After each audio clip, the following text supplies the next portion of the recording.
Minasan konnichiwa. En el 10º episodio y último episodio de esta segunda temporada de Kanpeki vamos a contestar algunas preguntas que nos habéis dejado en los comentarios del canal. Hace unos días pusimos también además una pequeña encuesta que pusimos en la parte de la comunidad del canal de YouTube y que además pasamos a los alumnos para que nos hicieseis también algunas preguntas, ¿vale? Esta segunda temporada termina en este episodio. Hemos tardado un poquito más, también debido a las navidades, al fin del trimestre en la academia y demás. Hemos tardado un poquito más de lo previsto en sacar el episodio, pero a partir de ahora también continuarán los episodios con normalidad como hasta ahora. Entonces, la semana siguiente no sé si nos dará tiempo a tener listo el primer episodio, porque tenemos que todavía terminar de preparar la guía de contenidos, pero quizás en 2 semanas ya empezaríamos la tercera temporada, que también tendría 10 episodios. También saldrían los viernes. Algún día nos ha dado tiempo a sacar el viernes y lo hemos sacado el sábado, pero bueno, más o menos sería un episodio a la semana y los viernes, ¿vale? Y serían también 10 episodios. Por si es la primera vez que nos escuchas, estás escuchando Kanpeki, el podcast de la Academia de Japonés Yo Te Formo, con la producción de Laura Marsella y Jesús López. Puedes suscribirte al podcast en la plataforma de podcast que prefieras, a nuestro canal de YouTube y a nuestra newsletter en nuestra web para no perderte ninguna novedad de la academia. Y si te apetece aprender japonés desde casa, pásate por yoteformo.com y mira los cursos de japonés que tenemos disponibles. Y ahora sí, Hajime Mashou.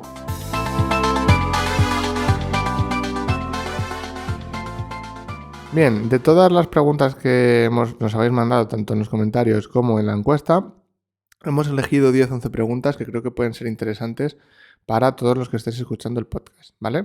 La primera pregunta dice: ¿por qué hay irregularidades? Y aquí nos ponen entre paréntesis. Me refiero en lo de ka, ta, etc. A ver, aquí no sé muy bien a qué irregularidades en concreto se refiere, pero lo que sí que nos gustaría deciros es que hay irregularidades al fin y al cabo en todos los idiomas. Es decir, no hay una razón exacta de por qué hay irregularidades. Por ejemplo, en japonés hay diferentes tipos de irregularidades. Por ejemplo, vamos a tener verbos que se conjugan de forma irregular. Vamos a tener a veces palabras que cuando son varios kanjis juntos, los kanjis que van en segunda o tercera posición, se les añade un tenten, es decir, se convierten en irregular. Hay lecturas irregularidades hay lecturas irregulares en los kanjis. Por ejemplo, cuando son kanjis de nombres, se leen diferente. Hay muchos tipos de irregularidades. Aquí en este caso, en lo de ka, ta y demás, no sé muy bien exactamente a qué tipo de irregularidad se refiere. Entiendo que a lo que comentábamos antes del tenten, ¿vale? Entonces, normalmente cuando en Japón, o sea, en japonés, en una palabra que tiene varios kanjis, el segundo o tercer kanji empieza por algunas sílabas, como por ejemplo a veces ka o ta, y pasa con más, no solo con estas, se les añade un tenten, ¿vale?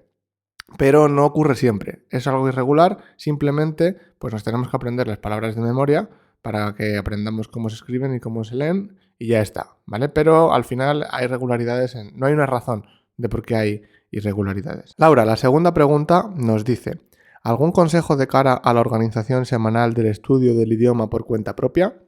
Laura, ¿qué le puedes decir a nuestros oyentes? Lo primero de todo, deciros que en la temporada 2 de Kanpeki, en esta temporada, en el episodio 2 y en el episodio 3, hemos hecho una guía de contenidos tanto para estudiar japonés general como el cómo estudiar kanji. Así que ahí ya os lo explicamos todos, pero de todas formas os hago un breve resumen.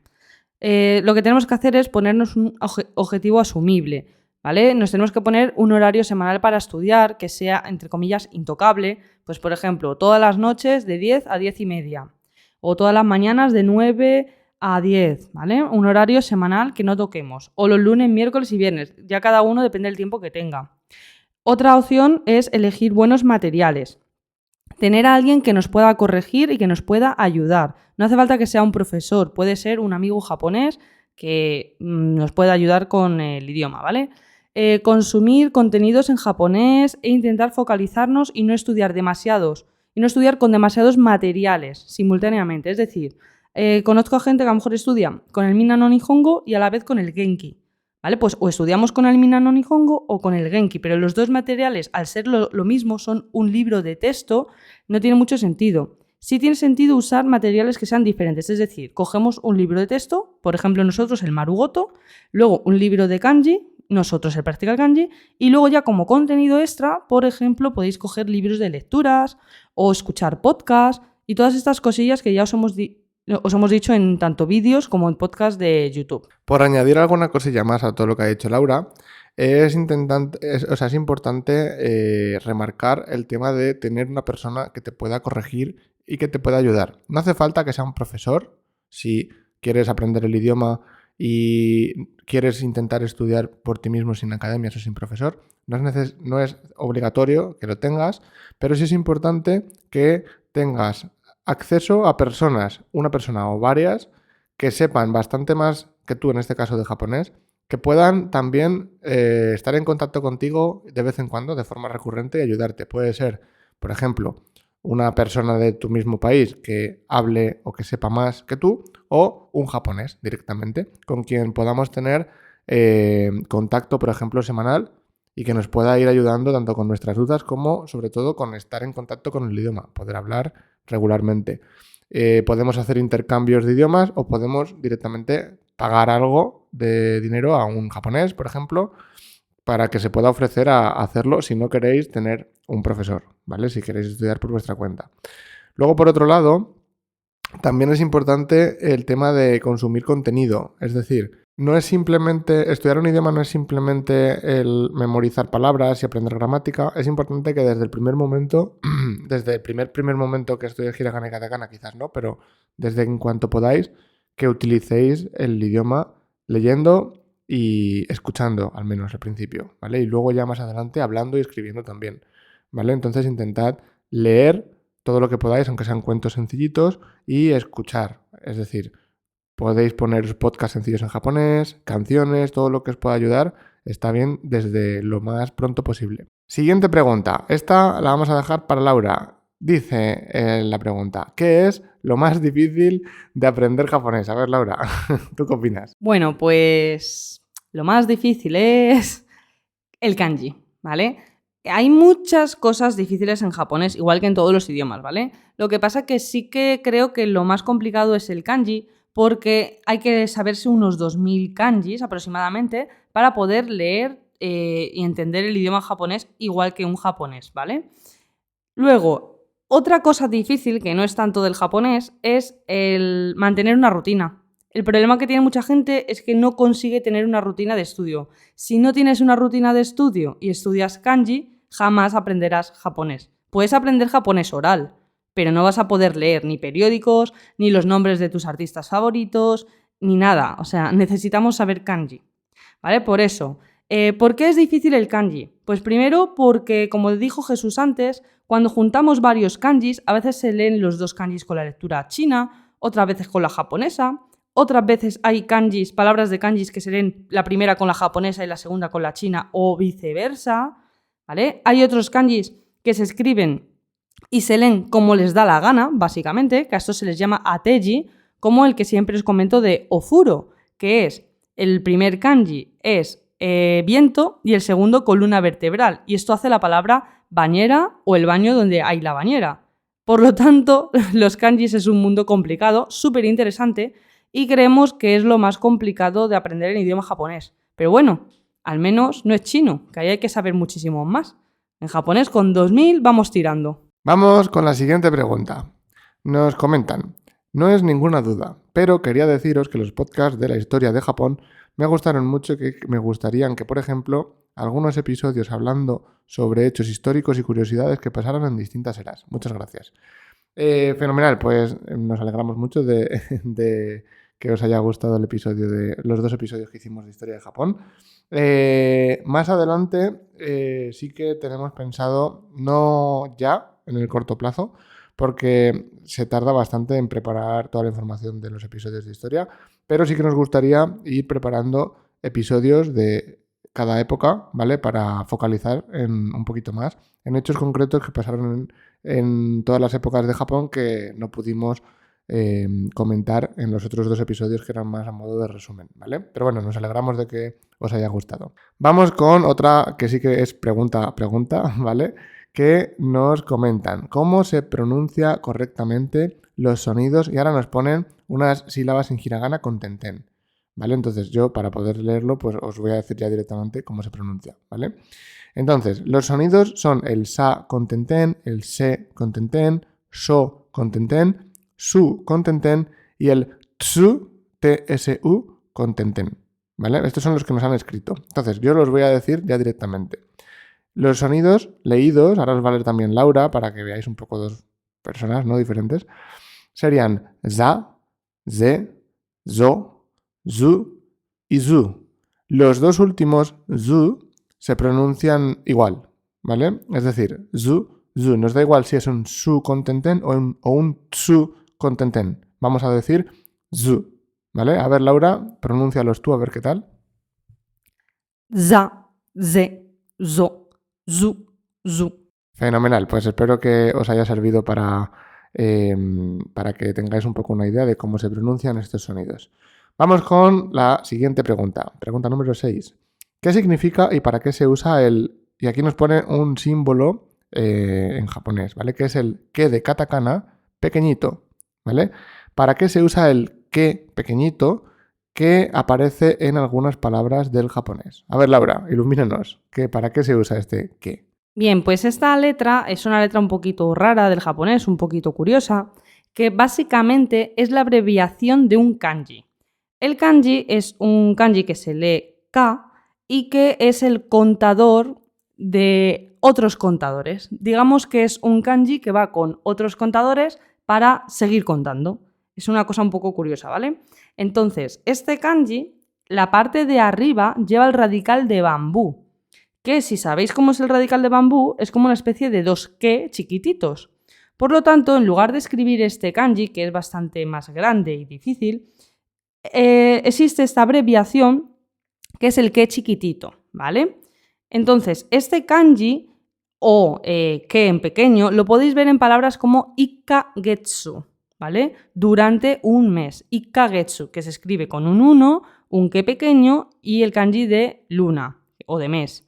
¿Vale? Este también se puede escribir de varias formas. Podemos poner el 1 con el kanji de 1, el ke pequeño lo podemos poner con el kanji que os estoy diciendo, que se pronuncia ka, ¿vale? Entonces, básicamente es una abreviación de ese kanji que también se utiliza para, por ejemplo, decir ikko, nikko, sanko, ¿vale? Una cosa pequeña, dos cosas pequeñas, tres cosas pequeñas, pero sí que es verdad que cuando decimos ikko, nikko y sanko, hay otro kanji, que es el kanji de individual, que se suele usar más que este, ¿vale? Por lo tanto, en resumen, que pequeño es la abreviación de un kanji que se lee ka, que se usa en otro tipo de contadores. Vamos con la pregunta número 7.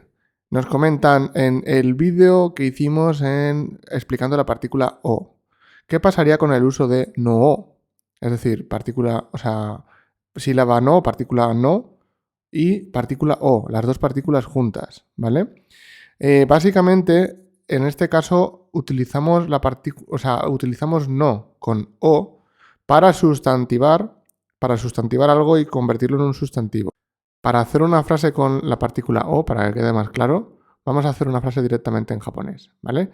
En este caso necesitamos un verbo. Vamos a utilizar el verbo, por ejemplo, hashirimasu, correr, ¿vale? La frase podría ser, por ejemplo, kanojo wa watashi ga hashiru no o mimashita.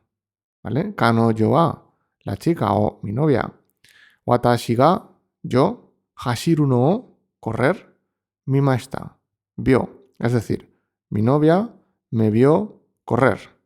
¿Vale? Entonces, en este caso necesitamos la partícula no antes de o, porque para poder juntar hashiru con o necesitamos algo entre medias. ¿Vale? En este caso, ese algo entre medias sería el no. ¿Vale? Pero el resto es exactamente igual que una frase normal. Utiliza la o como complemento directo. Vamos con la siguiente pregunta.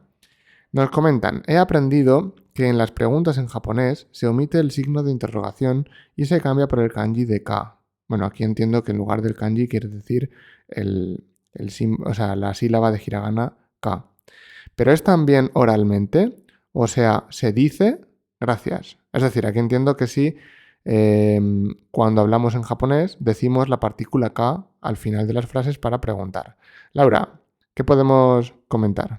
Bien, lo primero de todo, como decía Jesús, que no es el kanji de ka, sino que es la partícula ka, que se escribe en hiragana, ¿vale? Y sí, por supuesto, cuando hablamos en formal, en japonés formal, para hacer preguntas se escribe y se lee y se dice el ka al final. Por ejemplo, Nihongo ga dekimasu ka? ¿Sabes japonés? Nihongo ga dekimasu ka? Sí se pronuncia el ka final, porque si no sería una frase afirmativa y no interrogativa. Bien, la siguiente pregunta dicen: Laura, ¿estaría correcta esta oración? Watashi wa Nihongo ga wakarimasen ga Spaingo ga wakarimasu. No estaría correcta del todo, ya que aquí lo que estamos haciendo es comparando dos frases. Entonces, cuando hacemos una comparación, tanto la primera frase como la segunda, el sujeto tiene que ir con wa. La frase no sería correcta del todo, ya que esta frase es una frase comparativa. Entonces, la parte que estamos comparando, tanto en la frase 1 como en la frase 2, iría con la partícula wa. Por lo tanto, lo correcto sería Watashi wa Nihongo wa wakarimasen ga Spaingo wa wakarimasu. Bien, entonces estamos comparando Nihongo con Spaingo, el japonés con el español. Entonces, tanto Nihongo como Spaingo deberían ir con la partícula wa. Watashi wa Nihongo wa wakarimasen ga Spaingo wa wakarimasu. Vamos con la 10ª pregunta. Nos comenta: hola, ¿alguien me puede recomendar libros para niños de 9 años? Libros que se usan en Japón para el proceso formativo de los alumnos, no para aprender japonés. A ver, aquí hay un par de cosas a comentar. Si el alumno de 9 años, por ejemplo, viviese en España o en cualquier otro país del extranjero y quiere estudiar japonés como un idioma extranjero, tiene que utilizar un material para estudiantes extranjeros. Es decir, utilizar libros que utilicen los niños japoneses en Japón para aprender un idioma extranjero sin un mayor apoyo no es lo más conveniente. Ahora os explico por qué. Si fuese el caso de que ese niño de 9 años, por ejemplo, tiene familia japonesa, sus padres son japoneses, por ejemplo, entonces sí que podría ser diferente, ya que los propios padres pueden ayudar al niño de 9 años tanto a hablar japonés como a ayudarle a escribirlo y a utilizar los libros que utilizaría un niño de 9 años en Japón. Entonces, vamos a hablar del caso del niño extranjero, del niño que no tiene padres japoneses, que vive en el extranjero, que es lo más común, ¿vale? Si ese es el caso, vuelvo a repetir, no es, aunque aquí la pregunta quiere que les recomendemos libros, que los hay, para niños japoneses, no creemos que sea lo más conveniente. Un niño de 9 años, aparte de la propia dificultad del idioma, tiene también otras dificultades, como por ejemplo entender pues ciertas dificultades de su propio idioma. Por ejemplo, a nivel gramatical, un niño de 9 años muchas veces no sabe diferenciar un sustantivo, un adjetivo, verbos. Tiene muchas cosas por aprender y no las puede aprender, yo creo, con un material para japoneses. Por lo tanto, el libro que nosotros solemos utilizar para enseñar un idioma extranjero a un niño de esa edad es el Kodomo no Nihongo. Es un libro que, bueno, lleva ya bastante tiempo en el mercado, lo vas a poder encontrar, yo creo que fácilmente, que está adaptado a niños. Es decir, no es, por ejemplo, como el Marugoto o el Minna no Nihongo, que están hechos para adultos, sino que, además de enfocar el contenido de los niveles más básicos de un alumno extranjero, lo centra en niños. Por lo tanto, el vocabulario va más enfocado a niños, los contenidos, las lecturas, todo está más enfocado a que lo pueda entender un niño, ¿vale? Que al final no es como un adulto y no es exactamente lo mismo y los materiales no pueden ser los mismos. ¿Por qué no recomendamos un libro que se llama de Kokugo, de lengua japonesa, ¿no? Para japoneses? Porque son mucho más técnicos, la dificultad, aparte del propio contenido, es cómo usar el libro, quién va a ayudarle a ese niño a utilizarlo y además, para un niño de 9 años, obviamente para adultos también, pero sobre todo para un niño de 9 años, un profesor yo creo que es imprescindible, ¿vale? Es decir, no es simplemente darle un material, un libro, porque no va a poder avanzar, no va a entender cómo estudiar, ¿vale? Entonces, yo creo que la combinación de un profe de japonés, ya sea nativo o no, con el Kodomo no Nihongo creo que puede ir bien, ¿vale? Vamos con la última pregunta de todas, que nos preguntan una frase a ver si está bien o no. Nos comentan: hola, ¿me podríais ayudar diciendo si la siguiente estructura de hacer una oración es correcta?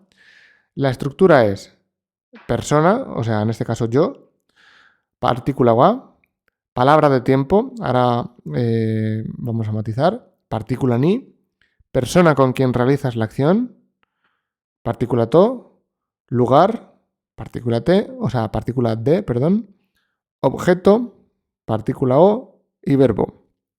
A ver, más o menos está bien, ¿vale? Pero vamos a matizar un poco. Por ejemplo, una posible frase con esto sería: watashi wa mainichi kanoyo to kaisha de shigoto o shimasu, ¿vale? En este caso, la frase estaría bien, pero hay que matizar algunas cosas. Por ejemplo, cuando usamos esta palabra de tiempo que nos ponen en el comentario, yo he dicho mainichi, no siempre usamos la partícula ni.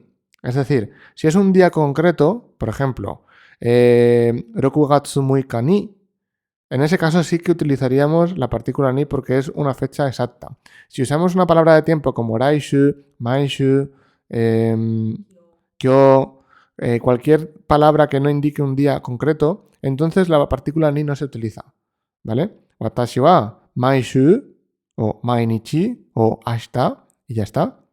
Persona con quien realizas la acción, vale, aquí sí, kanoyo, to. Y luego en lugar de, depende, porque si por ejemplo es pasear, tendríamos que cambiar la partícula porque el lugar sería el objeto. Koen o arukimasu, koen o sanposhimasu, ¿vale? Entonces, esta frase está bien, esta estructura, pero con matices, es decir, no lo podéis coger como una regla exacta para todos los casos. Pues de momento, de todas las preguntas que hemos visto así más o menos curiosas para hacer un episodio, hemos visto pues hasta aquí, así que si os ha ayudado el podcast, esperamos que os haya servido y que os haya sido de utilidad, y si es así, recuerda suscribirte en tu plataforma de podcast preferida o en nuestro canal de YouTube. Además, si te apetece estudiar japonés, puedes pasarte por yotoformo.com y contactar con nosotros. Nos vemos en el próximo episodio. ¡Matane!